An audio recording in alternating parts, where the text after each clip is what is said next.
Now, the greatest radio shows of all time.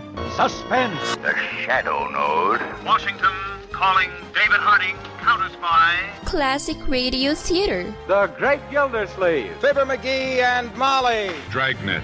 Gunsmoke. The Lone Ranger. Now, step back into our time machine with your host, Wyatt Cox. Good evening, friends of the Inner Sanctum. We head to Dodge City, Kansas for an episode of Gunsmoke starring William Conrad. This episode, entitled Old Fool, was originally broadcast August 7th, 1960.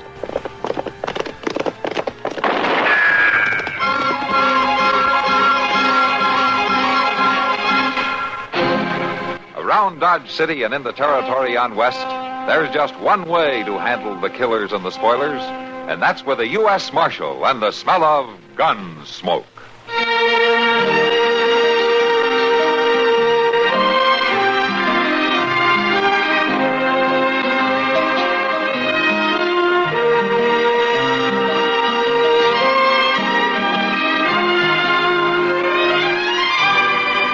Gunsmoke, starring William Conrad.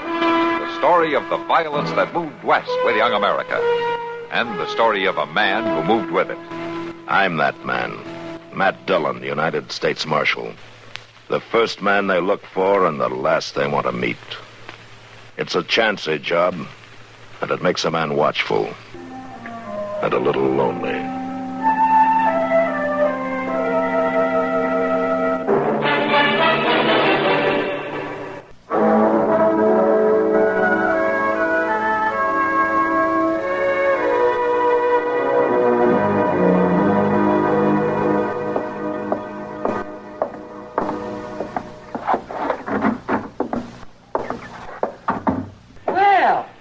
Doc. Kitty! Oh, you finished breakfast? Yeah, but sit down. Have some coffee with me. Thank you. Think I will. To what do I owe this honor? Eh? Why aren't you having breakfast with Matt or Chester? Oh, well, I would, but they're out of town. Well, that's flattering. Oh, now, Kitty. Where are they? Oh, they went fishing. They left last night. Said they'd be back this morning sometime. Well, you should have gone with them. Did Matt invite you? Yes, but I couldn't go. I promised old man Bass I'd have some powders ready for him last night when he came into town. Old man Bass? Who's he? Oh, I don't think you know him, Kitty. He lives out near the old Barton place. It's just him and his wife. They don't come into town very often. Oh, they're nice people, though. Salt of the earth. More coffee? Don't mind if I do. Thank you. That's good, thank you. Yes, Hannibal and Della Bass are quite a couple. They've been married about 45 years. Fine people. You selling marriage, Doc? There's nothing wrong with it, is there? I don't know. Never had much chance to find out. You're not telling me you've never been asked? Yeah, I've been asked, all right. But not by the right person? Maybe that's it. Look, this is pretty heavy talk for 8 o'clock in the morning. Yeah, I guess it is at that. Let's get back to, what were their names? Bass. Hannibal and Della Bass. Oh, you'd like them, Kitty. I tell you what, I'll take you out there one of these days, huh? I like that. Good, then we'll go... Yeah, What's the matter, Doc? You know, I was just thinking about those powders I made up for Hannibal. I'm afraid I might have leaned a little heavy on the soda. Well, that won't hurt him, will it? Oh, no, it won't hurt him. Of course, he might feel a little bubbly for a day or so, but... Come on, Doc. Take your coffee. Bubbly.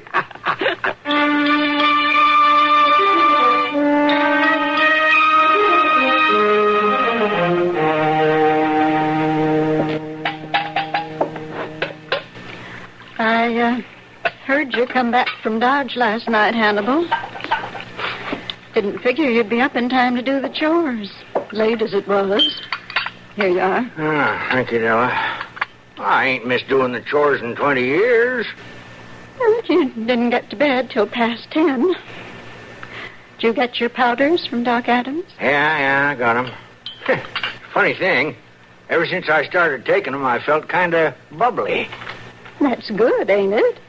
I mean, that's what them powders are for. Sure, that's what them powders are for. He's a good doctor, that Adams fella. Hey, Sounds like one of the shoots got himself caught up. Could be, or could be a wolf.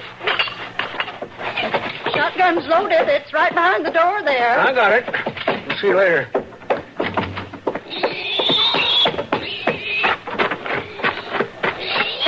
All right, hold on there. Don't you, mister, don't you. Stealing pigs, huh? Please, mister. I'll put him back. And easy. Now, young fella, I reckon I got the right to shoot you. Hannibal, what's going on I here? caught me a pig thief, and I aim to shoot him. You do no such thing. Who are you, son? Ain't seen you around here before? We're Nestor people about 20 miles north of here. Huh? What's your name? Dunch Hezpeth. I suppose your whole family's out marauding through the countryside instead of working and making out honest. Now leave him be, Hannibal. Poor boy's half starved. Ah, he ain't no boy. Nothing gives him the right to steal my pigs. Well, I'd have paid you back sometime when we were making out better, maybe. Thieving ain't no way to make out for no man. Hannibal, you hitch up the wagon and take this boy home. You tell his people what he done, they'll punish him. If his people's any good, they'd have brought him up right to begin with. Well, you take him out there and you see. Oh, I swear, Della, you're treating him like he was candy. You do what I say, Hannibal. You take him home. Well, all right. You know something, boy? You was mighty lucky she come out when she did. All right, let's get walking.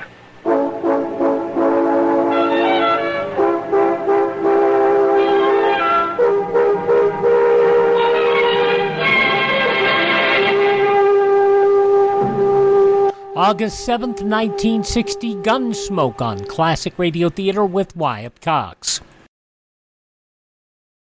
Now on Classic Radio Theater with Wyatt Cox, more of Gunsmoke and the Old Fool from August 7th, 1960.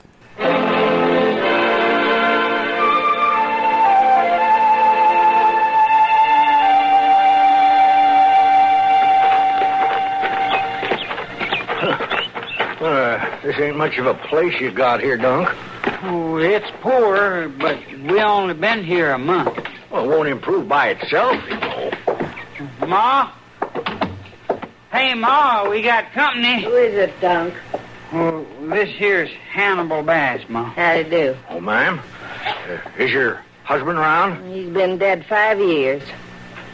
What is it you want, Mr. Bass? Well, I brung Dunk home so's his paw could whoop him for stealing pigs. Dunk? Well, I didn't figure he'd miss one little old pig. Oh, I'd rather starve than have my boy thief. No, Ma. Things ain't gone too well with us, Mr. Bass. It's hard being a widow woman. All alone. Poor. Oh, well, I didn't know you was a widow woman.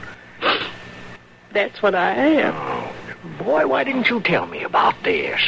All you wanted to do was shoot me. Oh, no. Oh, no, I wasn't going to shoot him. I just wanted to scare him. Oh, well, you could still have the law down on him, No, though. I don't have to do that. Maybe he's learned his lesson. No, you're a good man, Mr. Bass, and kind.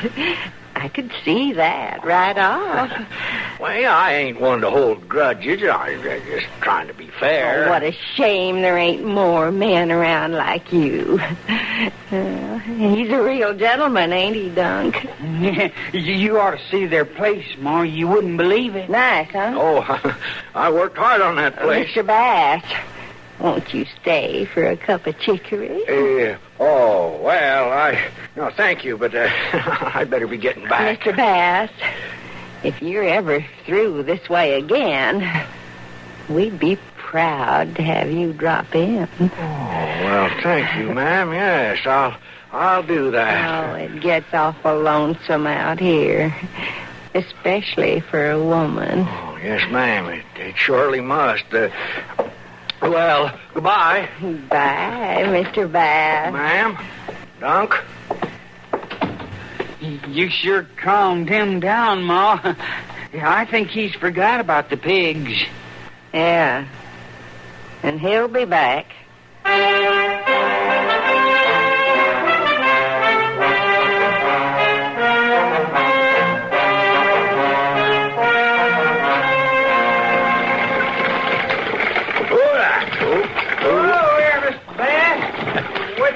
Got a surprise for you, Dunk.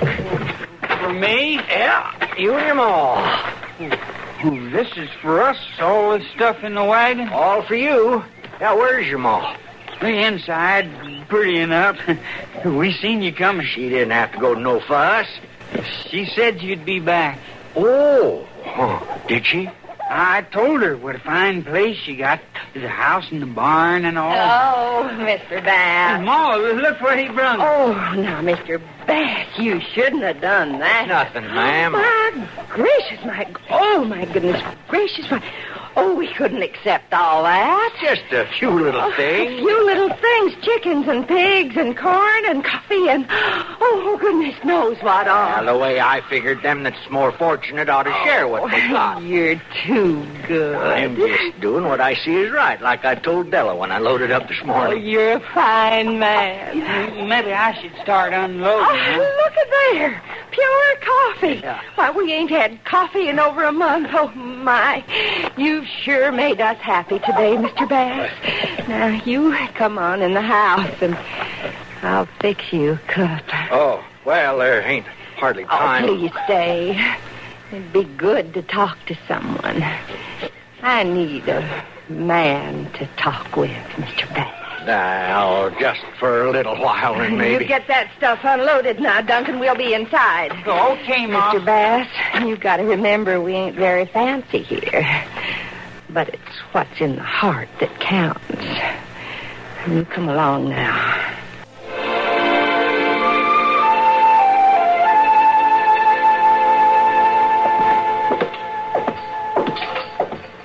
Oh, Gondella, where are all my shirts? I can't find a one. There's plenty in the bedroom. Not good ones.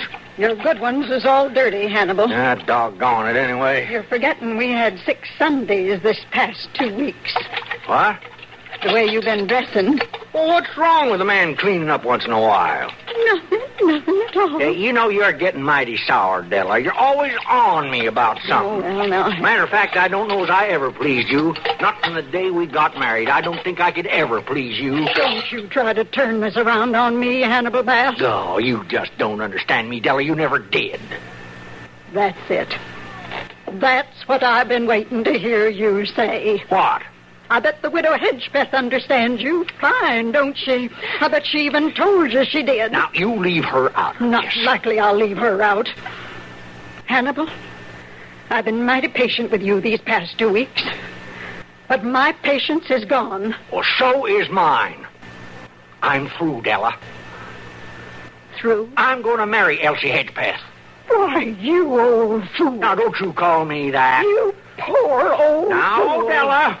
I love you, Hannibal. I always have.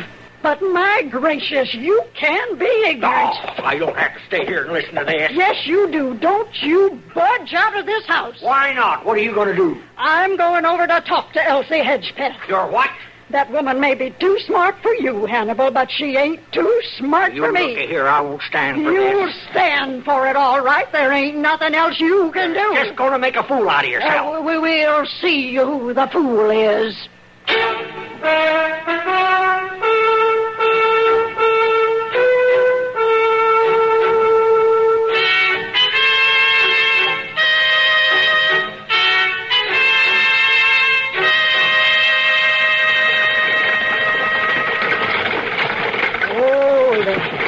Whoa. Hello? Anybody home? Yes, You Elsie Hedgepeth? that's right. I'm Mrs. Hannibal Bass. Yeah, I kind of figured that. You gonna get down out of that wagon? I'll say what I have to say from here. Go ahead. I just wanted to see what a husband stealer looks like. I ain't stole your husband. No, and you ain't going to. Not that you ain't trying. He's a grown man. He can do what he wants. You're a bigger fool than he is. Is that all you come here to say? I've been married to Hannibal Bass for 45 years. And I've loved him that long, too. I ain't about to quit now. Well, maybe you ain't got much choice. I bet Hannibal told you he's going to marry me. He also told me I didn't understand him. Well, that's sure true enough. Mrs. Hedgepath, I didn't come here to ask nothing of you. I came here to tell you something. Go ahead. Talk all you want. It won't change nothing. You don't want my husband. All you want is his house and his worldly goods. You admit that? I ain't saying nothing. Well, I want him, and I don't care if he's rich or poor. Now, there's a difference there, ain't there? You're just jealous because you can't hold him no more. All right. There ain't no use talking to you. I'm going to have to show you. Here, now. What are you doing? You put down that rifle. Maybe you'll understand this. You murderer!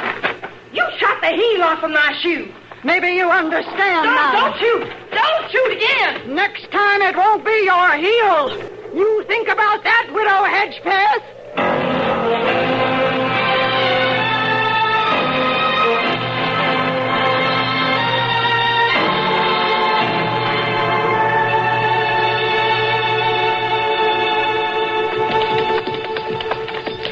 That's peaceful enough looking, ain't it? Yeah, from here anyway. You reckon that's her standing up there? Yeah, must be. Come on.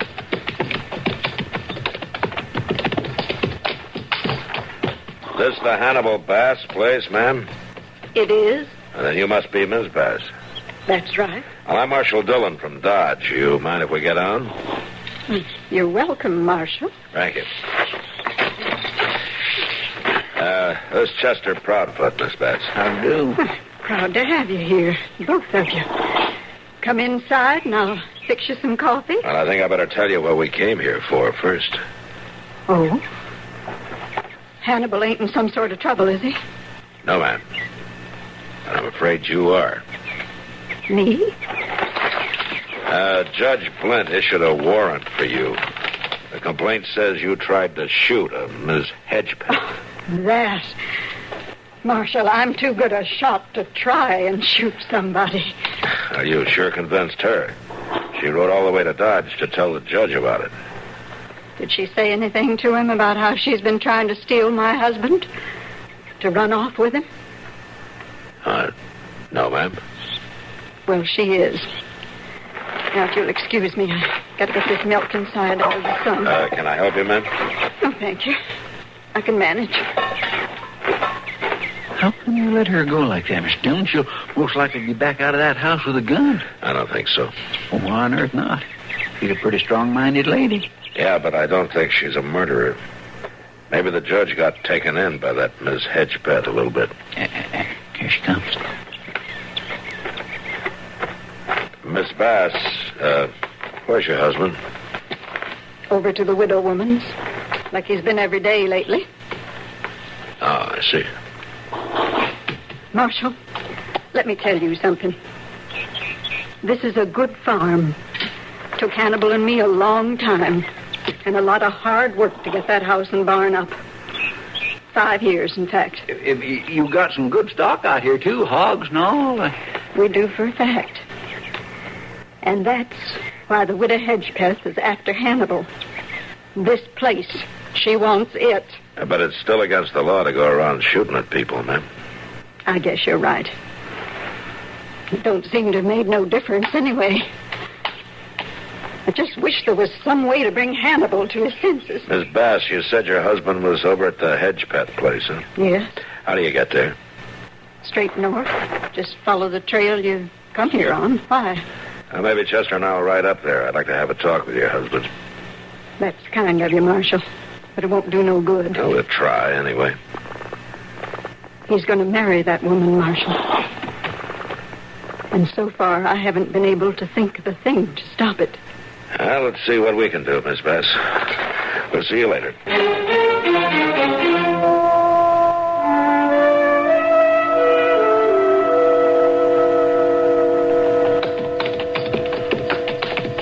That must be Hannibal Bass sitting on the stoop there. Looks kind of like an old turkey, don't he? I wouldn't let him hear you say that. Hello? Hello? You Hannibal Bass? Yeah. How'd you know my name? Who are you talking to, Hannibal? I'm Marshal Dillon, Miss Hedgepeth. Oh, from Dodge. Well, I'm afraid you come to the wrong place, Marshal. You must have rode right by the Bass farm. Well, this is going to be interesting. August 7th, 1960, Gunsmoke here on Classic Radio Theater with Wyatt Cox. We'll hear the conclusion of Gunsmoke, along with part 2 of another yours truly Johnny Dollar story, The Alder Matter. That'll be coming up when Classic Radio Theater with Wyatt Cox continues following these important words. You ever make a change and then think, why didn't I do this years ago? Well, that's how people feel about switching to MediShare for their health care, especially now with inflation the way it is. People are very happy with the savings. Most families save about $500 a month when they switch. It's a huge help when prices are going up so fast in so many other areas. And MediShare's customer satisfaction rate is double that of health insurance. It's just a different experience, and people really like that. MediShare is an alternative to health insurance. It's a community of Christians who share each other's healthcare bills, and it's been going strong for over 25 years. It really is the gold standard, the most trusted name in healthcare sharing. Find out why people love it, find out why they rave about the customer service, and find out how good it feels to save some money right now. They're super easy to talk to. Here's the number, 833-34-BIBLE. That's 833-34-BIBLE, 833-34-BIBLE.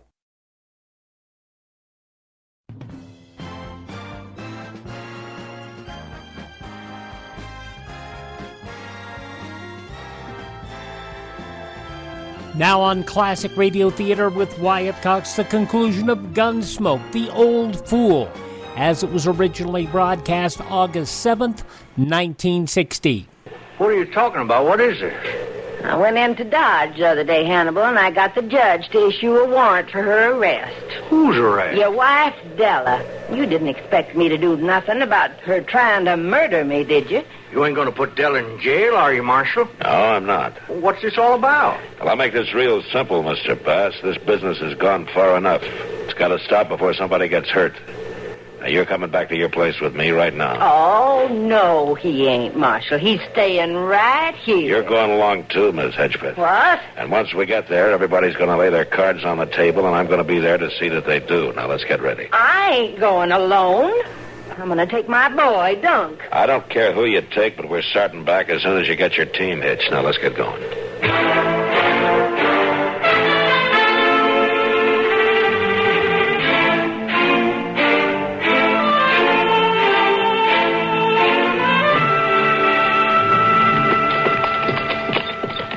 You know, Bass Place will be right around that bend, Mr. Dillon. Uh-huh. It'll be good to get in out of this hot spot. Looky there. Yeah, I see it. Burnt to the ground, the whole place. Come on.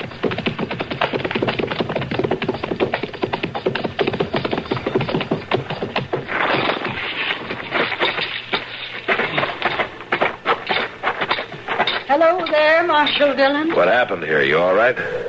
I'm fine, Marshal. That Hannibal coming? Yes, they're right behind us in the wagon. Good. But your house and the barn, how did it happen? Both of them at the same time? I swear I don't understand it. I think I do, Chester. Just wait. Ooh. Della! Evening, Hannibal. Oh, Della! You brought her home a little too late, didn't you? I didn't bring her. The marshal did. Ask her what she thinks now, Hannibal. You done this, didn't you? You set fire to the whole place. I said ask her what she thinks. I think you're crazy. I think you're both crazy. You still want to marry her? Dunk, turn this wagon around and drive me home. Sure, Mom. Well, what are you waiting for? Let's go.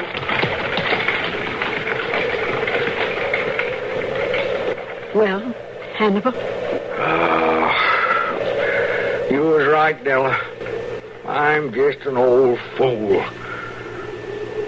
We're going to have to start from scratch again. Well, we done it before. Hannibal, I fixed your favorite supper. Whole beans. Oh, Della. Oh, you're some woman. Now, Hannibal, you stop this. We got guests. Oh, yeah. Marshal, if you and Chester care for bean whole beans, we'd be proud to have you stay for supper. My goodness, I ain't had none of them in years. We'll be mighty pleased, ma'am. You'll have to sit on the ground to eat 'em. I saved a few plates and things out of the house. I'll get 'em. Oh, no, you won't. I'll get him. You've done enough work today, Della Bass.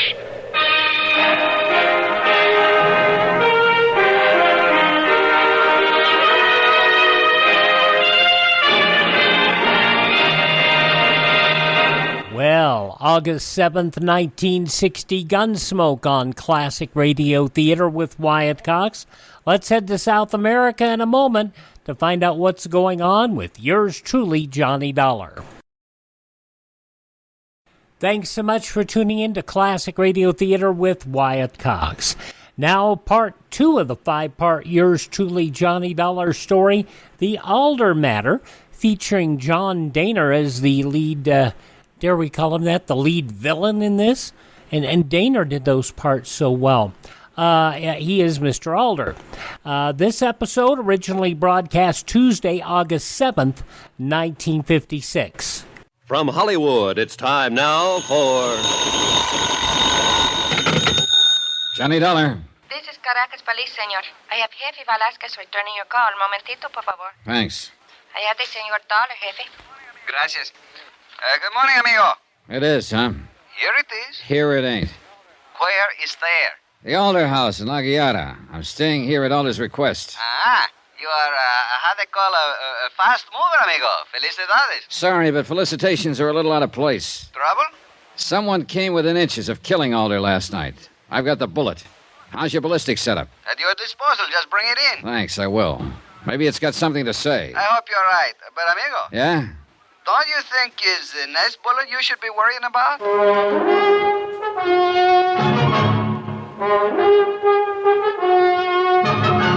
Tonight and every weekday night, Bob Bailey in the transcribed adventures of the man with the action-packed expense account, America's fabulous freelance insurance investigator. Yours truly, Johnny Dollar.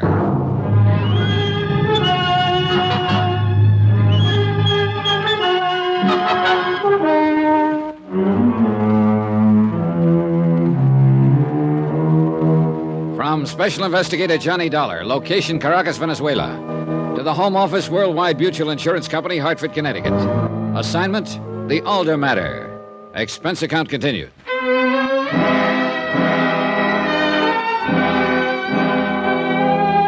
Expense account item 5, $5 even. Tip to one Nachos Gomez, servant in the big Alder house. For a good reason. He hadn't liked the idea of my prowling the slope alone last night looking for someone with a gun. He'd insisted on joining me. True, we hadn't found anything, but he'd been there. $5 isn't much to pay for a friend, and I had a feeling I could use one. I ate breakfast alone. Alder had already gone to his office, and the rest of the house was asleep. Nacho's breakfast tray rattled when he saw the money. For me, Senor Dollar, why? Oh, call it appreciation. You didn't have to follow me out there last night. Well, you could have been hurt, Senor. You don't know the slope is a long drop to the bottom. Yeah, and lumpy. I didn't expect money. I did not do it for that. I know that. Go ahead, take it. Mil gracias. Something... I tell you something, Senor. When you go running out there last night, I was sure you would find nobody. Oh, why? Well, you saw for yourself. Too much, how you call it, bushes, too thick. They could be standing right next to you and you wouldn't know. Then why did you come streaking out after me? I told you. It's a long way down. One wrong step and... In the States, that's an old joke. The punchline is, watch that first step. It's a beaut.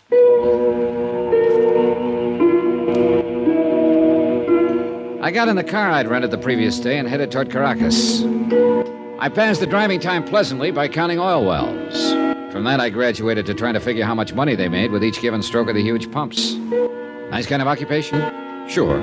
Specifically designed for a purpose. To keep me from worrying about the business at hand, namely why super salesman Billy Alder, insured for $250,000, should change his beneficiaries 5 times in a single month. Further, who'd taken that pot shot at him last night? Answers? I went back to counting oil wells. In Caracas, I headed for police headquarters and the head man, Jefe Velasquez. He turned the bullet over to his lab, but they were short-handed. By lunchtime, I still had no report.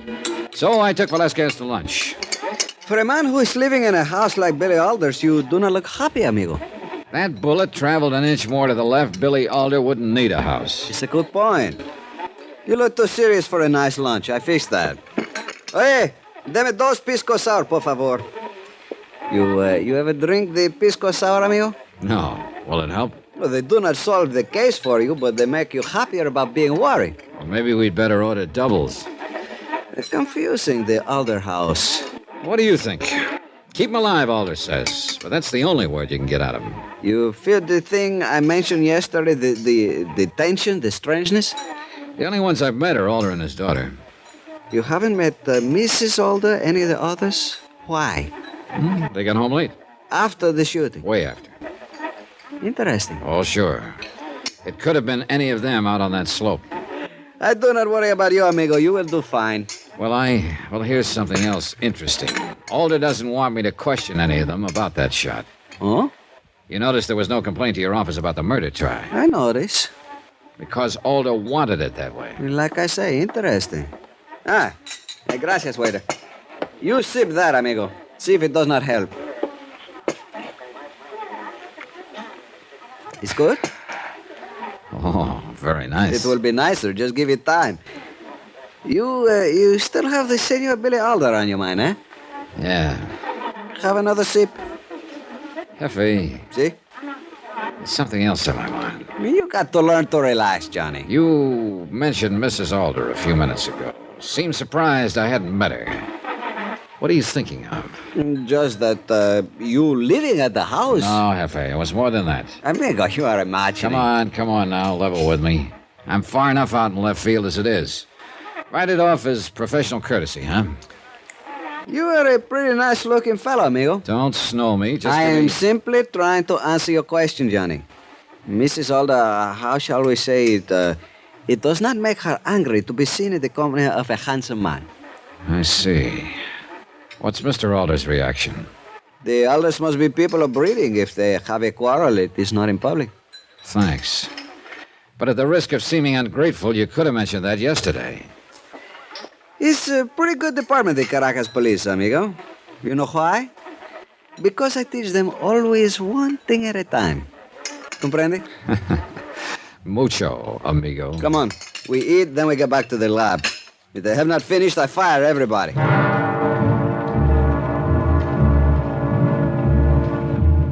Expense account item 6, $14.85. Velasquez drank enough pisco sours to float the Normandy. Back at the police lab, I wished I'd kept pace with him, because all they could tell from the bullet was that it had come from a Luger. And Velasquez pointed out there must be a couple of thousand Lugers in Caracas. I headed back for the Alder house at La Guerra. Unless the members of that happy household slept all day, somebody should be alive and stirring. And they were people I wanted to meet badly. But I almost didn't make it. As I approached the main gate, I noticed another car parked along the side of the road about 50 feet from it. Suddenly it roared into life, shot forward, screamed to a stop, and cut me off, almost piling me into the entrance pillars. You darn fool, what's the matter with you? Plenty. You know who I am, Dollar? I know this. If you ever try a stunt like that again, I'll ram those pearly teeth right down your throat. Tough guy, huh? There's an easy way of finding out. Well, we'll get to that in a minute. I asked you if you knew who I am. Sure I do. Paul Kincaid, the lad who was smooching with Billy Alder's daughter yesterday. You taking bows? You just couldn't wait to tell Alder about it, could you? Your girl's been telling you lies, Kincaid. I just happened to be there. If you don't want to be seen, don't neck in doorways. Now, just a minute, Dollar. And speaking of people in wrong places, I thought you were a foreman in the oil fields. I don't see any derricks on the Alder property. I took the day off so I could come over and see you. Well, you getting a good look? Yeah. And I still think Alder hired you to keep Peggy away from him. Now, you keep out of my head, Dollar. What are you staring for? Well, now, everybody's full of wild ideas today. I just had one that maybe isn't so wild. Like maybe you just ad-libbed a reason for being here. And the real one is to sneak out on the slope and see if you can't find an empty Luger shell. What? There has to be one out there, you know. You saying I took that shot at Alder? I don't know. How bad do you want to marry into the Alder money? Saw the punch coming, slipped it, and threw my own. It was a dilly while it lasted. It lasted too long. You get a set of arms working in an oil field. He had them all right, and those punches hurt, so I went to judo. Even then, he was tough. I guess I better get in shape or take up accounting. A look in the car mirror made one thing clear. I couldn't take a face like that through the front door. When I reached the house, I skirted it, managed to get to the service entrance without scaring the life out of anyone. Here, my little gift to Nacho Gomez, seat item 5, began to pay off. He hustled me up to my room by the back stairs, and without waiting to be asked, he got busy with bandages and things.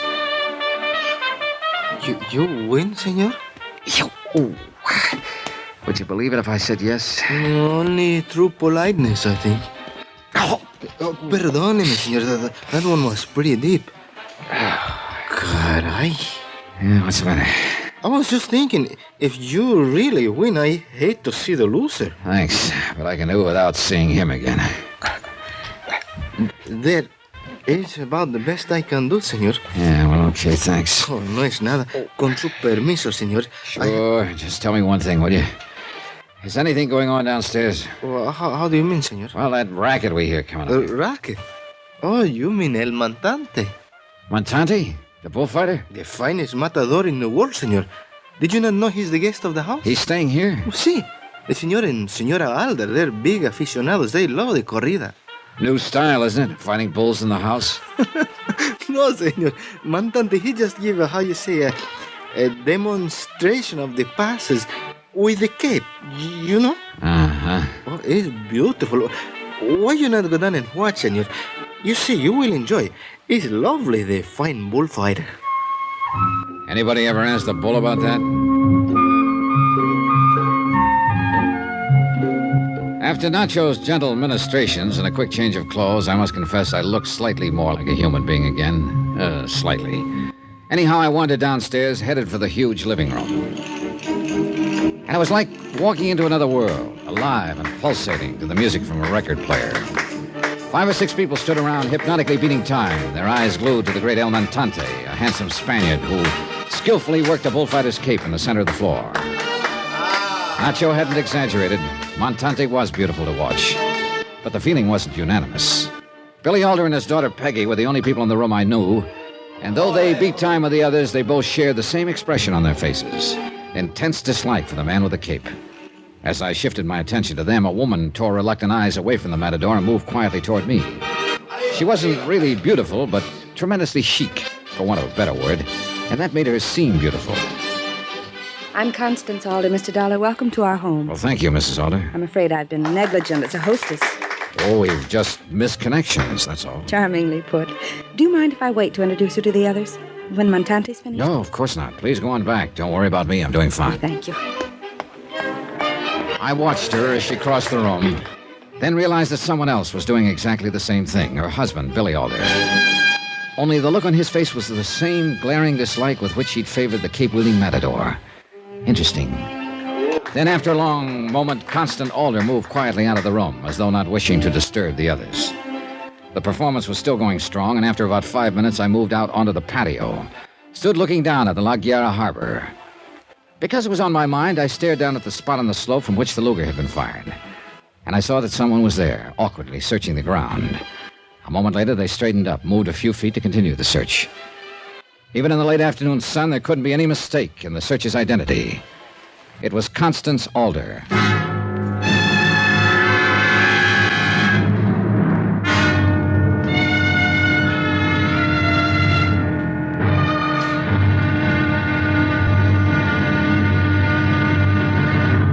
Now, here's our star to tell you about tomorrow's episode of this week's story. Tomorrow, 2 sides of the same old yarn. And whichever side you choose, you've got to call it wrong. Join us, won't you? Yours truly, Johnny Dollar.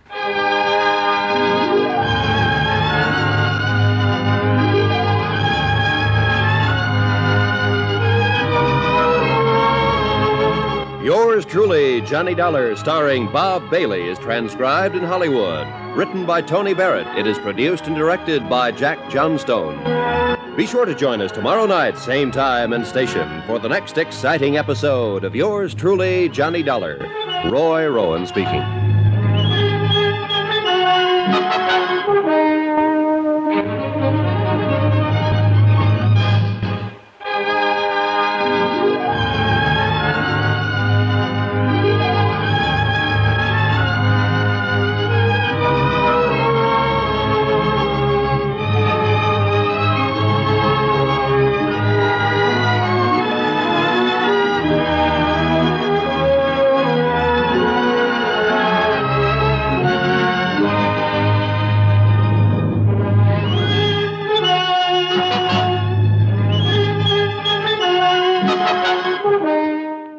The cast of characters remains quite intense. Part 2 of the 5-part Yours Truly Johnny Dollar story, The Alder Matter, from August 7th, 1956, here on Classic Radio Theater with Wyatt Cox. All the Yours Truly Johnny Dollar shows available through my friend Ted at RadioMemories.com on cassette, CD, or flash drive for your computer. Contact Ted at RadioMemories.com. And we thank you for joining us today. Please thank this station, support their advertisers. It is their kindness and courtesy that allows us to be with you each and every time we roll around here on your favorite station. If you miss a day, you don't have to miss a single show. You can find all of our shows available on demand at my webpage, which is classicradio.stream. That's classicradio.stream. There you can stream the shows on demand, learn more about classic radio collecting. You can contact me there, find our social media links there. You can find all the places where our podcasts are available, and you can also buy me a coffee. When you do the buy me a coffee thing, it's not for coffee for me, but it's for more great old-time radio shows, as we brought out a lot in the last few months. A lot of summer shows, brought them right here for you, here on Classic Radio Theater with Wyatt Cox. The webpage again, classicradio.stream. Thanks for tuning in. Tell all your friends the great radio shows are right here at this spot on the dial.